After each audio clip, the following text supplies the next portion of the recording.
I live in a quiet cul-de-sac, in a small suburban neighborhood where everyone mostly keeps to themselves. For years, my property line was clear marked by an old wooden fence my father and I put up when I first bought the house. That fence wasn't just decoration. It marked the exact boundary of my lot, which was verified by a licensed surveyor years ago. But everything changed when our HOA decided to flex their authority where it didn't belong. One afternoon, I came home to find a bright orange notice taped to my mailbox. Notice of lien, property cleanup fees due.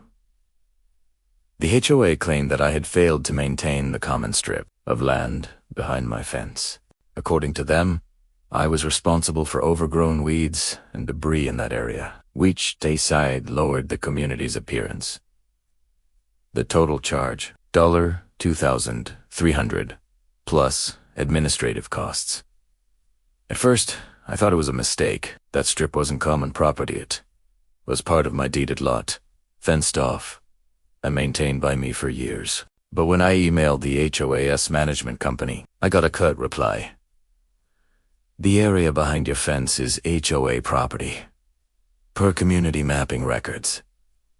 Failure to pay within 30 days will result in a lien being placed on your lot. I couldn't believe it. They were claiming ownership of land I had legal documentation for. I dug through my old files and found the original surveyor's record from when I purchased the home. Clear as day, it showed the property line extending past the fence and including that strip. I even had the original plat map signed by the county surveyor, with coordinates that matched perfectly. But I didn't stop there. I went to the county assessor's office, pulled public records, and requested the HOA's registered plat. That's when the truth hit me like a freight train. The HOA's common strip didn't legally exist. The developer had submitted a preliminary plat back in 2004 that proposed a shared landscaping buffer, but it was never approved. The final recorded plat excluded it. In simple terms, the HOA was enforcing control over land they never actually owned. I printed everything out and attended the next HOA meeting. The room was packed half the board, a few neighbors, and the community manager who always looked down on homeowners like we were children. When they opened the floor for comments, I walked to the podium and laid my paperwork flat on the table. Before you threaten me with liens, I said, you might want to check your own records. The land you charged me for doesn't belong to you. The president smirked and said, Sir, the association's property maps are official. You're free to dispute them through legal means, but we've followed procedure. I smiled and replied, Oh, I did. And your official maps? They were never approved by the county. The land belongs to me, not the HOA. I handed copies of the surveyor's certified document in the county's plat approval record across the table. The manager took one look and went pale. This can't be right, she muttered. But it was. I had even brought a notarized letter from the county surveyor verifying the coordinates.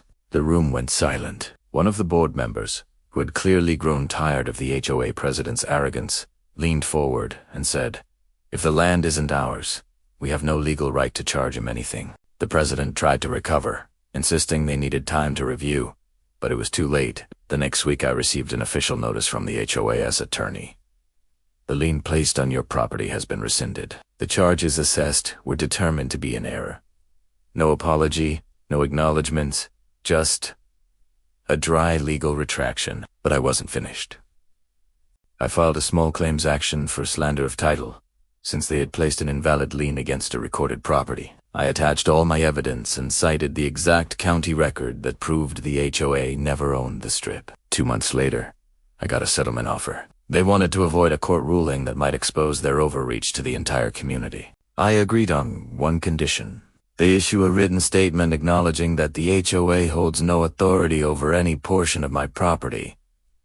Te signa d'Italiano. Today, I keep that letter framed in my office as a reminder that even small homeowners can fight back against misuse of power.